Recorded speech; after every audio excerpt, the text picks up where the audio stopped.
হে মুসলিম উম্মাহ, তোমরা কি জানো এই গণতন্ত্র তৈরি করা হয়েছিল ইসলামী খেলাফা ব্যবস্থাকে ধ্বংস করে দেওয়ার জন্য।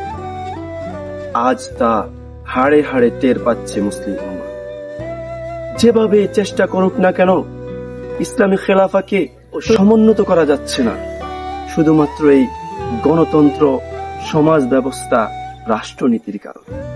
অথচ আল্লাহ তাআলা পবিত্র কুরআনেই তো ইসলামী খেলাফা ব্যবস্থাকে ইসলামী শরিয়ার আইন হিসেবে ঘোষণা করেছিলেন। আল্লাহ তাআলা আমাদেরকে পৃথিবীতে প্রেরণ করেছেন একটি উদ্দেশ্য নিয়ে। আল্লাহ তাআলা ফেরেশতাদেরকে বলেছিলেন, হে ফেরেশতাগণ, আমি মানব জাতি সৃষ্টি করতে চাই, আমি প্রতিনিধি সৃষ্টি করতে চাই পৃথিবীতে, তারা আমার খলিফা হবে। আমরা কি সেই খেলাফা ব্যবস্থার পিছনে আছি, নাকি তথাকথিত সেই গণতন্ত্রের কুফরি ব্যবস্থাকে গ্রহণ করেছি?